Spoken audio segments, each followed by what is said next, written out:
That's where our greenhouse is going. That's where our greenhouse is going. Honestly, when it comes to raised beds, the reason that we don't have more of them is because often it's price prohibitive. Now, we do have projects coming up where we want to use raised beds, and it seems like this may be a pretty good price. Y'all, this spot right here is going to be my favorite spot on the farm. I have no doubt about it. In just a couple of months, we're gonna do something really exciting with this spot right here. And today, we're gonna take the first step on committing to this spot being special. What is it about this spot that's special? Maybe Eleanor can tell us. That's where our greenhouse is going. That's where our greenhouse is going! So, as the first step for our area where our greenhouse is gonna go, we're gonna put some raised beds right here to be the entrance to the greenhouse. But first, we gotta put this one together, don't we? So the box that this bed came in claims that it's gonna take 30 minutes for assembly. I'm interested to see if that is true. All right, we got a bunch of nuts and bolts here. One side is just that regular Phillips head, and the other side, of course, those are going to be those 10mm bolts. So we should have everything we need. So it looks like there's not a whole lot to it. All right, they sent the wrench that you need to make the kit, so that's nice. You know this piece for you right here. We got one. Yeah. Did you not ask for this? No. Or this, or this. No, those came with the bed. This is us again. All right. That is one of the long sides. It is 4 foot by 3 foot, so this will be the 4 foot section. Yes. And it's 24 inches deep, so 2 feet deep. First look, it wants us to get the short side panels first, okay? So let's get our short panels. Here's one. Yeah. So let's get you some bolts. Let's put them in that here. dress. Put them in that dress. You're just gonna pick them out one by one, okay? Can you hold it for me? Yeah, I'm gonna hold it. You grab, all right, grab a bolt. I'm going to put... I'm gonna do one on the bottom one next. All right, Eleanor, put the next bolt through, please. That's a good spot right there. All right, you pushing on it? Pushing as hard as I can. Yep. All right, it's time to add the long ends. We did it!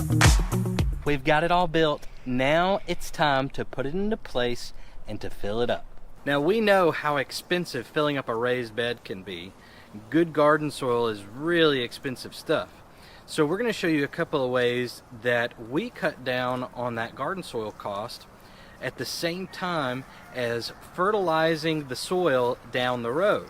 So we're going to put some organic matter in the bottom of this bed before we put in our soil that will break down over time and wind up feeding whatever plants we plant in this bed. So first, we're going to put down a bunch of sticks and a few logs that we found laying around after a storm down in the bottom to take up some space. And remember, this is the same stuff that breaks down and creates soil over time. So this stuff is going to break down too and create better soil.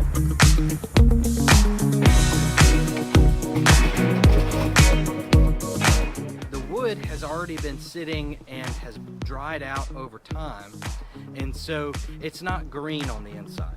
So another thing that you can add into these beds to cut down costs that a lot of people have is dead leaves. Fallen leaves. It's fall right now, so maybe you've got a bunch of leaves out in your yard. You can fill this up like halfway with leaves, and they will break down really well into that soil later on. But an important note, just like I said about the wood that we put in, make sure that your leaves are dead and dried out, they're completely brown, because if you put green leaves in there, then those leaves will still need to break down and they will sap nitrogen out of the soil that you put on top.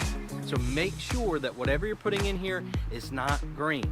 You want to make sure that the nitrogen that's in that good soil that you're putting up top is available to your plants and it's not being robbed by the stuff you used in the bottom, so you didn't have to use so much of that soil. Eleanor brought us a completely brown dead leaf, and these are the kind of leaves you can put in there.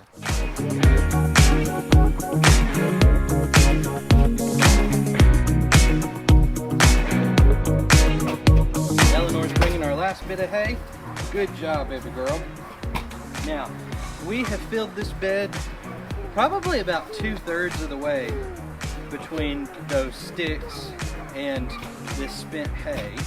And so next, we're going to go ahead and put several bags of compost in here that we know actually makes really good potting soil and garden soil. So that's what we're going to do next.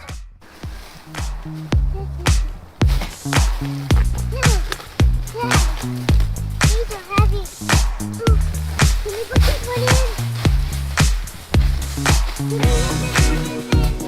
Yeah, baby girl, I'll get it.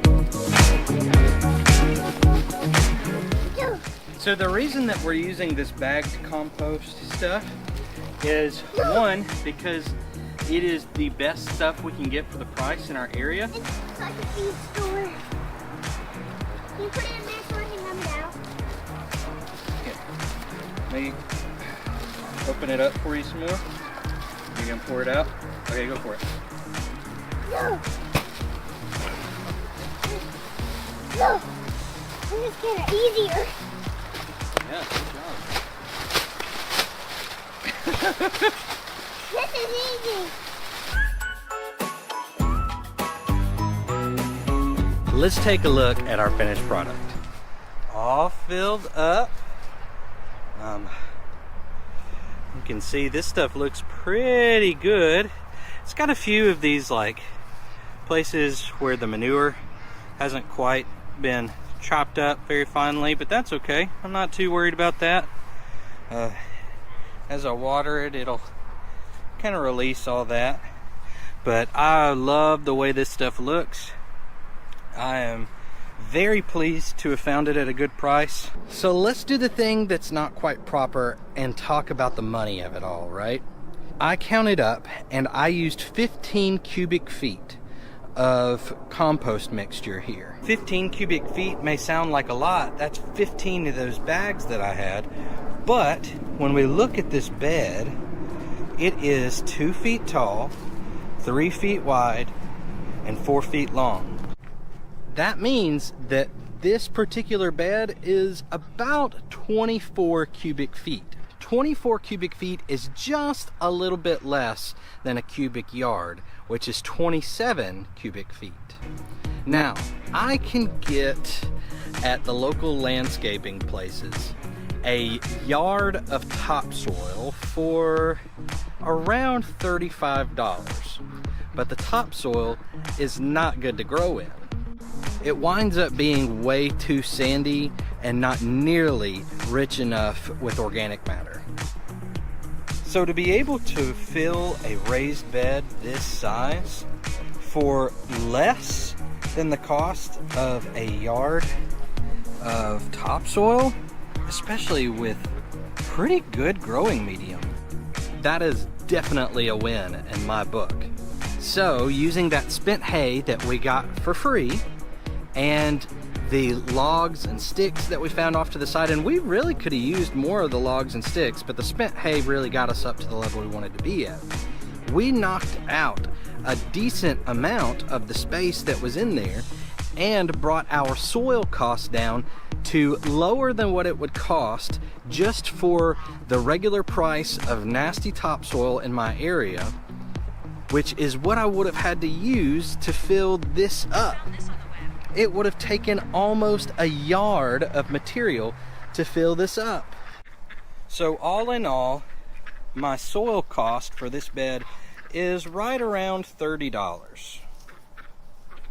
And you can see, I mean, look at it. It's beautiful. It's also made to work a lot like a potting mix. I don't think it's like that with all compost mixes, but this one in particular has enough material in it that is bigger and chunkier so that it'll allow some drainage there. And that's something that we do want in a raised bed. We don't want it just holding on to all of that water and being too overly saturated. So don't get too bent out of shape if you don't have access to good, affordable compost in your area by the yard or some other bulk means. If you're like me, you can run over to the big box store, and I don't like to do that all that often. Maybe some local nurseries will have some good deals too. But I ran over to the big box store and I was able to get a whole pallet of this good stuff at a reduced price because I got over 30 bags of it. So how are we feeling about this particular raised bed? This came from Savana Gardens, which is available on Amazon. And we'll go ahead and put a link in the comments in case you like the look of this one and want to go with something like it. The things that I like about it is that it's very durable. It's made out of good materials. Honestly, when it comes to raised beds, the reason that we don't have more of them is because often it's price prohibitive. Now we do have projects coming up where we want to use raised beds, and it seems like this may be a pretty good price. It is a 3x4 bed, and so I feel like that price is okay for me for that. Now y'all know we like to use what we have laying around here before we use anything else, especially before we go buy anything else to use. And we do have some materials around here that we could have built a raised bed with, but we have other projects that we'd rather use it with.